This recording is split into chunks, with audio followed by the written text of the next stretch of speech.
Samuel Bezerra, que está aqui conosco. Ele é coordenador da Vigilância Sanitária. Seja bem-vindo mais uma vez, Samuel. Você está vindo nesse momento, um pouco mais light. Quando você esteve aqui em outras oportunidades, sempre foi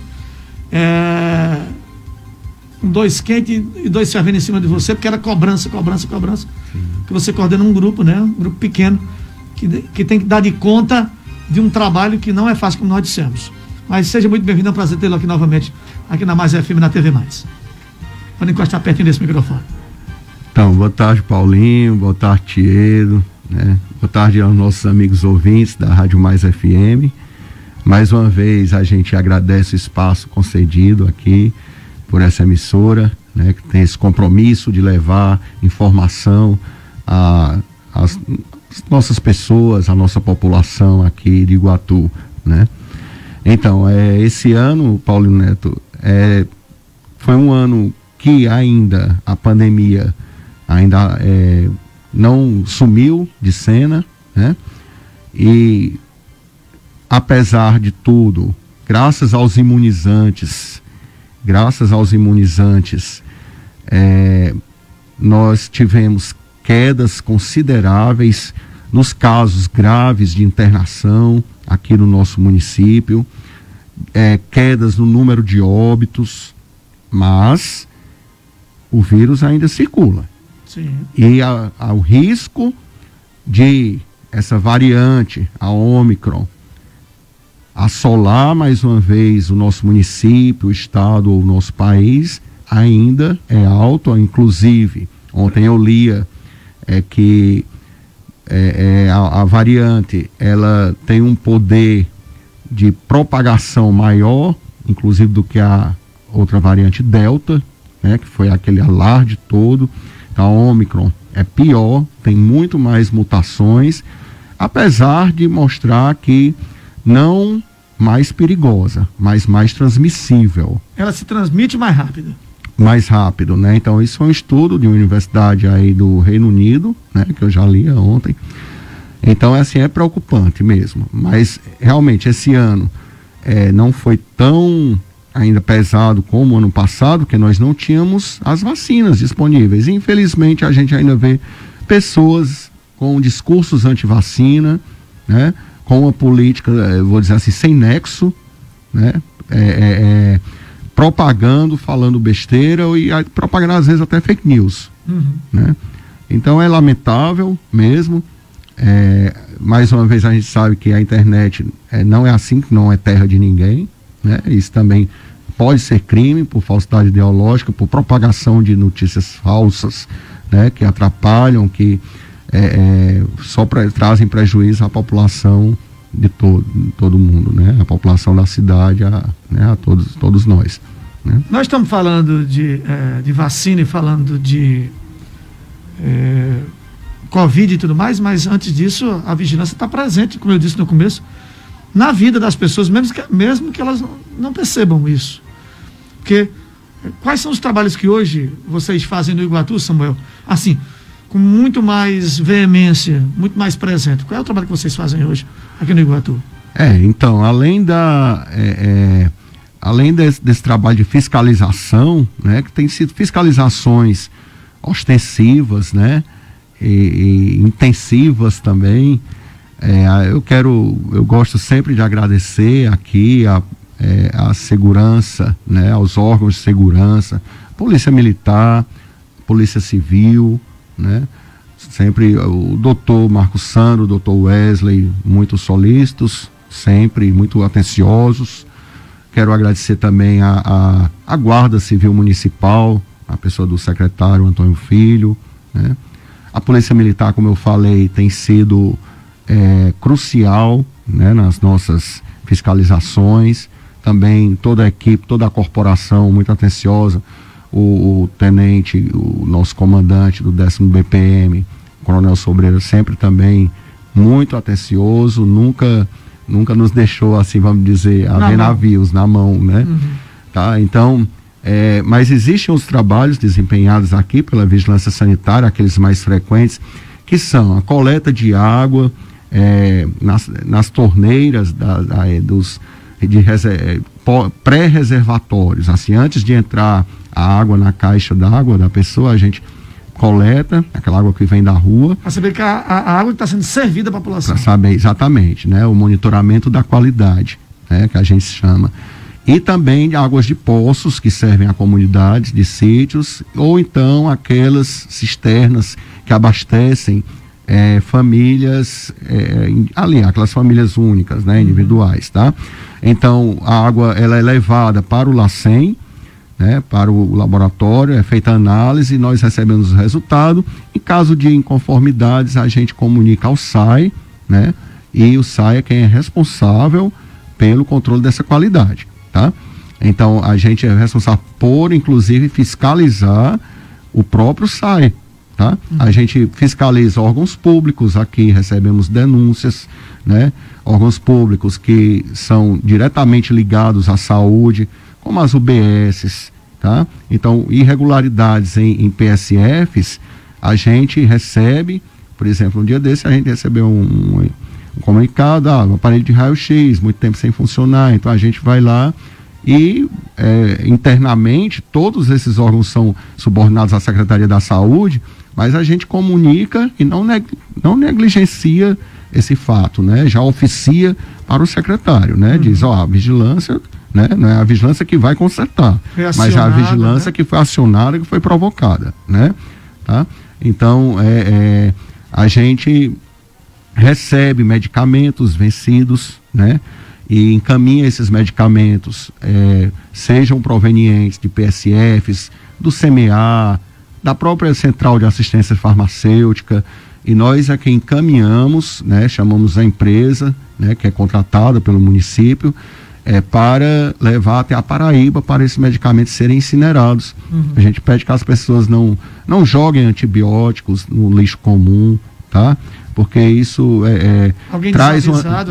traz uma seleção de micro-organismos mais resistentes. Tem pessoas que trabalham com a limpeza urbana, tá? E aí provoca uma seleção, como eu falei, micro-organismos mais resistentes, mais perigosos, né? Potencialmente mais perigosos, tá? Para todos nós, né? Então nós recebemos esses medicamentos e encaminhamos para a Paraíba. Outra ação de vigilância que é muito comum aqui no município é a liberação de receituário azul para os médicos. Então nós temos o controle desses receituários, os de cor azul, que é o tipo B, tá? E aí, inclusive, acho que foi em 2020, houve, Paulinho, um caso, um extravio, uma receita falsa, né? Então, houve uma denúncia, né? A farmácia, ela percebeu que a receita era falsa, um certo estelionatário aí, né? Que eu chamo assim, se usou dessa receita para comprar medicamentos que só são liberados através da receita azul, tá?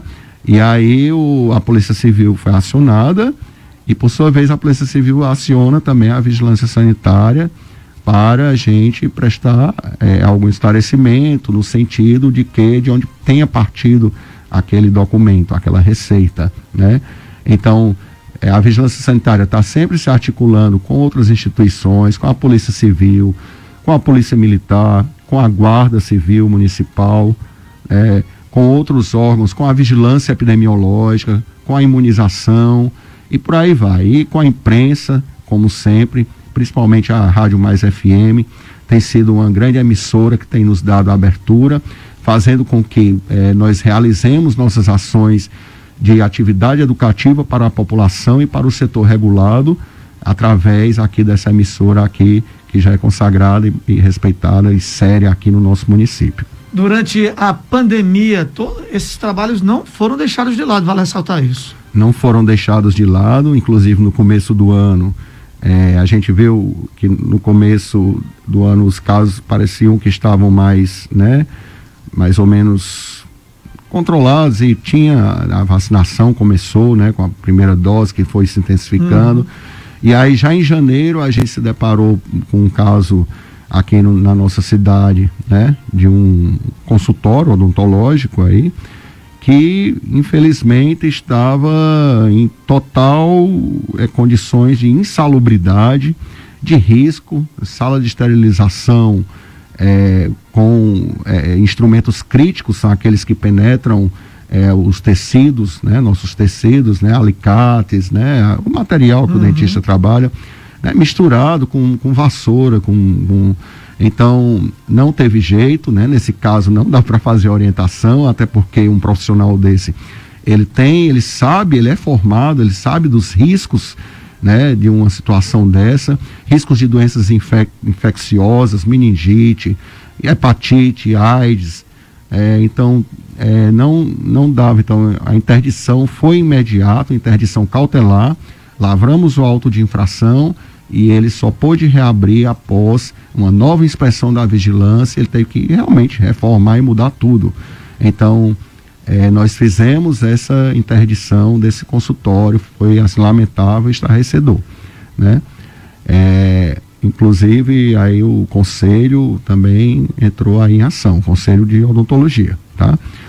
Depois nós tivemos um caso também de um depósito de alimentos, onde esses alimentos se encontravam armazenados de maneira totalmente também num ambiente, num armazém insalubre, tinha urina de animal, tinha mofo, tinha poeira, quer dizer, risco, tinha embalagens danificadas, né, expondo o próprio alimento diretamente a essas impurezas, e também as condições lá ambientais mesmo, umidade, piso, enfim, não conformidades sanitárias, e aí fez necessária a apreensão dessa mercadoria, muitas das quais estavam fora do prazo de validade, e nós fizemos a apreensão sim dessa mercadoria.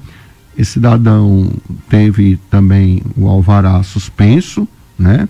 E enquanto ele não mudasse de lugar para uma coisa decente, de acordo com a legislação sanitária vigente, a gente não podia mais devolver esse alvará. Então, ou seja, é algo que a população não vê, mas ela sente lá no final, quando vai comprar um produto, como nós dissemos, ela tem a certeza que ali teve a observação da vigilância sanitária que liberou aquele espaço para que ele tivesse apropriado para negociação de produtos dessa natureza. Perfeitamente, Paulo Neto.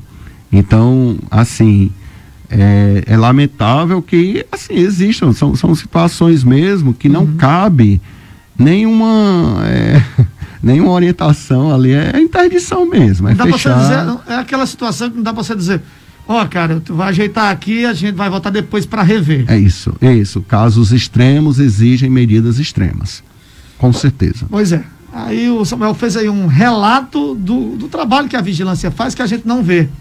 O que a gente viu foi, nesse período da pandemia, o trabalho que a vigilância teve que fazer, porque algumas dessas visitas, algumas dessas fiscalizações foram feitas com os estabelecimentos funcionando e com os clientes lá, né, Samuel? Exatamente. Como restaurantes que desobedeciam a questão do uso de máscara, a questão de não ter álcool em gel. Qual foi o momento mais difícil que a vigilância viveu nesse período da pandemia? Olha, Paulo, eu acho que, assim, a gente teve momentos difíceis, como, por exemplo, na época, a gente sabe como as academias de musculação passaram por dificuldades aqui no nosso município, né? E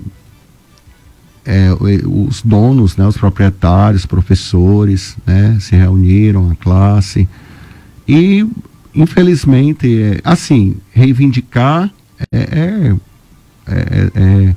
legal, né? Tudo bem. É justo, né? É justo. Mas não somos nós que fazemos o decreto, nós apenas fazemos com que o decreto seja cumprido, né? Então, se tiver que reclamar, não é a vocês, não vai funcionar, não vai funcionar diretamente assim conosco, né? Com a vigilância sanitária. Por exemplo, as fiscalizações que ocorrem, né, são determinações decretais, protocolos sanitários que devem ser seguidos, que estão ali no decreto, que o Ministério Público, por sinal, está sempre mandando recomendações para nós da vigilância sanitária, para que as fiscalizações aconteçam, né? Por exemplo, a exigência do passaporte sanitário, né? a vigilância sanitária ela não é onipresente, não está ali direto o tempo todo, mas nós fazemos fiscalizações por questões amostrais, vamos dizer, por um tempo, um pedaço que a gente passa ali. Quando a gente libera uma licença sanitária, é porque naquele período de inspeção o estabelecimento estava na conformidade. E pode acontecer de não vir a estar em outro momento. Assim como é um estabelecimento que durante a inspeção, durante a fiscalização, cobra o passaporte sanitário. Quando a vigilância sai, não cobra mais. Quer dizer, não temos como estarmos presentes o tempo inteiro e todos os dias ali naquele estabelecimento, naquela fiscalização, naquele empenho. Não tem.